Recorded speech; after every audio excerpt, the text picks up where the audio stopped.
So hey guys, welcome back to my channel. तो आज के वीडियो में हम बात करेंगे how to apply for the post graduate work permit. तो अभी इस वीडियो में देखेंगे। सबसे पहले आपको गूगल में जाना है, apply for post graduate work permit. आपको वहाँ पे जाना है, लिखना है, वहाँ पे सब पढ़ना है आपको कि आपको क्या क्या डॉक्यूमेंट्स चाहिए। तो यहाँ पे लिखा होगा सब। तो canada.ca की वेबसाइट में ही जाना है, और वैसा होगा तो मैं नीचे लिंक में दे दूँगा। तो पोस्ट ग्रेजुएट वर्क परमिट, आपके पास एक ट्रांसक्रिप्ट होना चाहिए और ग्रेजुएशन लेटर आपका होना चाहिए, वो आपको अपलोड करना है। तो अनटिल एंड अनलेस आपका ग्रेजुएशन लेटर आ जाता है फिर आपको अप्लाई करना है। सो सबसे पहले आपको ट्रांसक्रिप्ट और वो कॉलेज से मंगवा देना है। और अगर आप सेनेका या तो फिर आपकी ट्रांसक्रिप्ट भी माइक्रेच से आती है तो मैं वीडियो डाल दूँगा मैंने मेरी ट्रांसक्रिप्ट डाउनलोड की है और शेयर करवाई है फ्रॉम दैट वेबसाइट। तो ये सारे डॉक्यूमेंट्स होने चाहिए। तो आपको सबसे पहले ये प्री रिक्वेस्ट है, तो आपके पास ये होने चाहिए। फिर आपको जाना है where are you applying from. तो इनसाइड कैनेडा बेसिकली, क्योंकि आप अभी कैनेडा में ही होगे। So read the instruction guidelines and create account और द साइन इन। तो अगर आपने जब स्टूडेंट वीज़ा के लिए जब आपने वीज़ा अप्लाई किया होगा तो जो जीसीकी का अकाउंट होगा उसी से आपको साइन इन करना होगा। तो मैं जाता हूँ, ये साइनिंग पार्टनर नहीं, जो जीसीकी का अकाउंट है, मैंने जो स्टूडेंट वीज़ा के टाइम जो मेरा अकाउंट था उसी से मैं लॉगिन करता हूँ। तो यहाँ पे मुझे लॉगिन कर देना है, फिर मुझे apply to come to Canada में जाना है। ये खास याद रखना, apply to come to Canada. फिर यहाँ से अब हम नीचे जाएंगे तो determine your eligibility and apply online. तो वीज़ा, स्टडी और वर्क परमिट, तो यहाँ पे जाना है। What would you like to do in Canada. तो अभी वर्क आएगा क्योंकि अभी वर्क परमिट के लिए हूँ। How long are you planning to stay in Canada. तो temporary more than 6 months। Then select the code match on your passport. आपका पासपोर्ट कौन सी कंट्री का है, तो India. What is your current country territory of residence. तो अभी तो मैं कनाडा में हूँ इसलिए मैं कनाडा लिख दूंगा। If you are present in Canada you should select Canada then. तो यहाँ पे मैं कैनेडा लिखता हूँ। So do you have family member who is a Canadian citizen. तो नो, मेरे तो अभी नहीं है। What is your date of birth. तो यहाँ पे आपको डेट ऑफ बर्थ लिख देनी है। सो बिफोर जाते हुए उससे पहले सब चेक कर लेना है।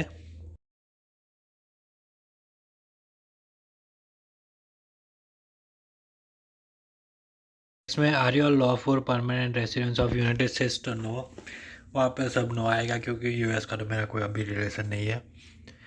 नेक्स्ट,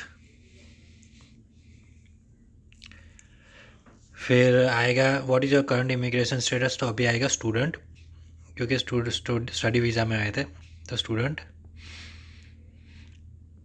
फिर next, do you plan to work on campus. तो नो, क्योंकि अगर स्टडी वीज़ा अप्लाई करता है तो यस आता है, पर अभी वर्क परमिट में no.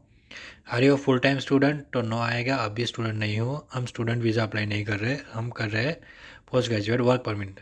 Have you recently graduated. तो yes, from DLI designation learning institution with minimum 8 months। Yes. Is your work in essential part of your studies. No, अभी हम को आपके लिए अप्लाई नहीं कर रहे हैं, सो नो। नेक्स्ट पे जाना है। Have you been told by immigration, refugee और citizenship Canada that you are approved for permanent residency. तो अभी कहीं ऐसा कुछ नहीं है, no. Have you submitted a PR file. No. Do you have a return job offer. No. तो अभी ऐसा कुछ कर नहीं रही है, PNP या ऐसा कुछ और प्रोसेस नहीं है, इसलिए no. Do you have official letter from the school that you complete your study program. Final transcript अगर आपकी आ गई है तो यस। फिर नेक्स्ट पे जाना है। What is your marital status. तो सिंगल है भाई, तो single. And what is your province. I guess कोई मिस्टेक हो जाए तो आप बैक कर सकते हो। तो what is your marital status. तो single, never married. What is your province of destination. तो अभी तो ओंटारियो में ही टाइम स्पेंड करूँगा, तो ओंटारियो। सो ओंटारियो। फिर नेक्स्ट जाना है आपको।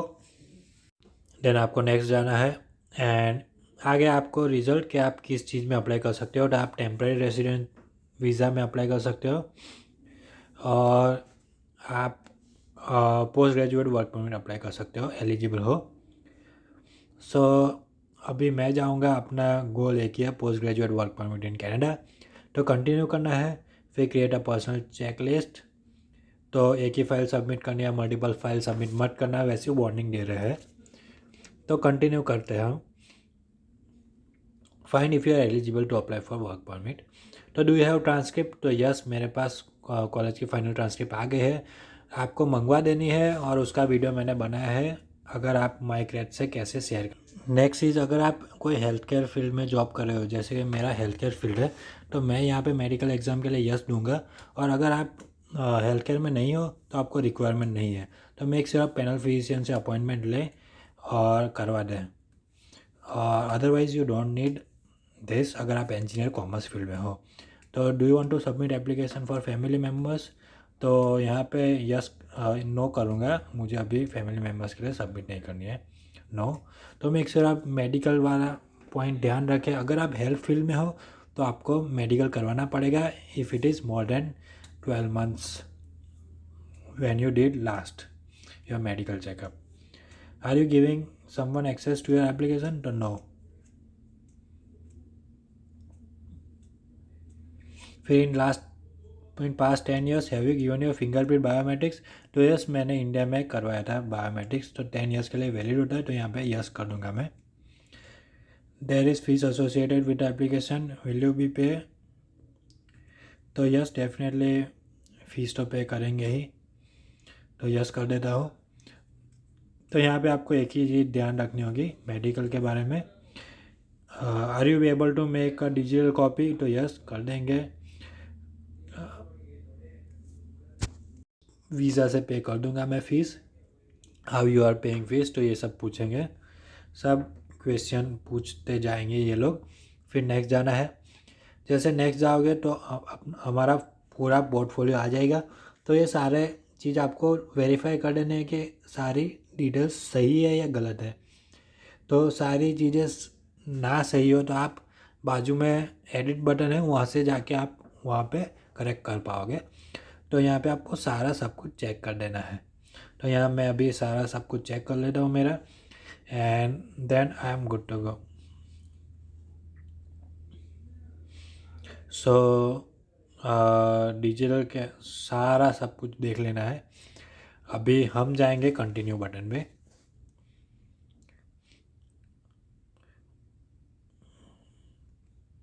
सो सबमिट योर एप्लीकेशन। तो यहाँ पे सबमिट सेव एप्लीकेशन कर देनी है। एंड स्टेप 3, तो आपको 3 स्टेप्स बता दिए हैं इन लोगों ने। तो पहले तो आपको जीसीकी में लॉगिन करना है, आपकी एप्लीकेशन सेव करनी है, और डॉक्यूमेंट्स भी अपलोड करने हैं सारे, पीडीएफ फॉर्मेट और जो भी रिक्वायरमेंट्स है वो आप एक बार पढ़ लेना। ऑलमोस्ट सारे फाइल्स 4 MB से कम ही होंगे, और लास्ट में फ़ीस पे कर देनी होती है। सो सबसे पहले मेन फॉर्म होता है एप्लीकेशन फॉर IMM। ये तो फीस है सबसे पहले कि वर्क परमिट की $155 होती है, और ओपन वर्क परमिट होल्डर की $100 फीस होती है। तो यहाँ पे आपको सारे डॉक्यूमेंट्स आपको अपलोड कर देने हैं। और IMM 5710 का वीडियो मैंने अलग से बनाया है, आई बटन में आप देख लो कैसे फॉर्म फिलअप करना है। पहले हम ट्रांसक्रिप्ट, स्टडी लेटर वो सब कर देते हैं। तो ये ट्रांसक्रिप्ट मैं अपलोड कर देता हूँ, ग्रेजुएशन लेटर सब मैं अपलोड कर देता हूँ। सो चूज़ फाइल करके आपको सारे अपलोड कर देने हैं डॉक्यूमेंट। और सबसे पहले एक फ़ोल्डर ही बना देना आपके कंप्यूटर में, और वहाँ पे सारे ये डॉक्यूमेंट्स होंगे, जैसे कि ट्रांसक्रिप्ट है, study letter, passport, upfront medical exam, digital photo, ये सारा आपको अपलोड कर देना होता है। तो यहाँ पे आपको सारे जितने भी सारे डॉक्यूमेंट्स हैं वो सब अपलोड कर देना है। फॉर एग्जांपल एजुकेशन ट्रांसक्रिप्ट है, अपफ्रंट मेडिकल है।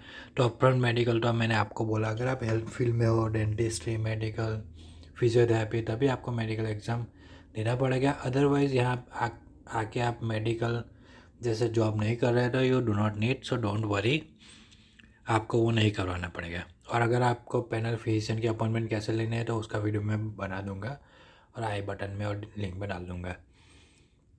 दैन पासपोर्ट, तो पासपोर्ट भी आपको फ़ोटो खींचना है, और उसके कॉपीज़ डाल देनी है। तो मैंने तो पासपोर्ट में सारा सब कुछ डाल दिया था, फ्रंट पेज, लास्ट पेज और जो स्टडी वीज़ा था वो पेज भी डाल दिया था। कंप्लीशन ऑफ स्टडी लेटर में आपको यहाँ पे ग्रेजुएशन लेटर डाल देना है। अपलोड कर देता हूँ। सो यही सारे बेसिक डॉक्यूमेंट आपको डाल देने। मेन तो आपको चाहे ग्रेजुएशन लेटर और ट्रांसक्रिप्ट, अगर ये 2 चीज़ें है तो you are good to go for visa application. Next is digital photo. तो डिजिटल फ़ोटो की एक रिक्वायरमेंट होती है कि आप उस रिक्वायरमेंट का फ़ोटो होना चाहिए, ओवर द शोल्डर होना चाहिए और शोल्डर का थोड़ा ही पार्ट आना चाहिए। सो वो सब आपको देख लेना है। और ये जो एप्लीकेशन फॉर्म है 5710E, तो उसका मैंने अलग से वीडियो बनाया है पूरा। तो यहाँ पे आपको डाउनलोड कर लेना है फॉर्म। आप डाउनलोड कर दोगे तो हो जाएगा। उसका मैंने अलग से पूरा डिस्क्रिप्शन वीडियो बनाया कि कैसे फिल करना है, तो वो आप जाके देखो। अभी आई बटन में डाल दूँगा या नीचे लिंक पे भी डाल दूँगा, तो जाओ देखो और उस पर सब बताया कि कैसे कैसे if you are applying after study visa तो कैसे कैसे ये फॉर्म फिल करना है। तो मैं यहाँ अपलोड कर देता हूँ। सो बेसिकली ये सारे डॉक्यूमेंट्स मैंने अपलोड कर दिए। पासपोर्ट और डिजिटल फ़ोटो भी अपलोड कर देता हूँ। So after uploading all the documents मुझे फ़ीस पे कर देनी है। और ये 2 नीचे जो फॉर्म है that are optional form, you do not need any client and information और वो सब आपको नहीं चाहिए। फिर ये फ़ीस है 155 for work permit and open work permit $100। तो नेक्स्ट जाके आपको पे कर देनी है। तो ये है प्राइस और यहाँ पे कंसेंट दे के आपको पे कर देनी है। सो वंस यू पे द फीस तो आपको मैसेज आएगा कंफर्मेशन ऑफ ऑनलाइन एप्लीकेशन। तो May 4 है और मेरी फ़ाइल सबमिट हुई है। सो ये अगर आपको लॉग आउट करें तो आप लॉग आउट कर सकते हो। एंड अब मैं आपको दिखाऊंगा कि थोड़े दिन बाद मेरी फ़ाइल क्या स्टेटस है। तो ये मेरी फाइल्स का स्टेटस है। सो May 4 को मैंने फ़ाइल सबमिट की थी। फिर मुझे एक सबमिशन कंफर्मेशन भी आया था May 4 को, और May 7 को मुझे एक लेटर आया था कि work permit extension for post graduate work permit वैसा कुछ।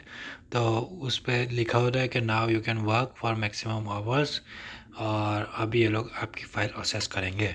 उससे पहले जब आप वर्क परमिट अप्लाई नहीं करते और आपका स्टडीज़ ख़त्म हो जाता है, आपके फाइनल ग्रेड आ जाते हैं, तो उसके बीच आप काम नहीं कर सकते। So that's for the today's video. If you like my content please like the video, please share to the one who need, and please subscribe to my channel. Thank you.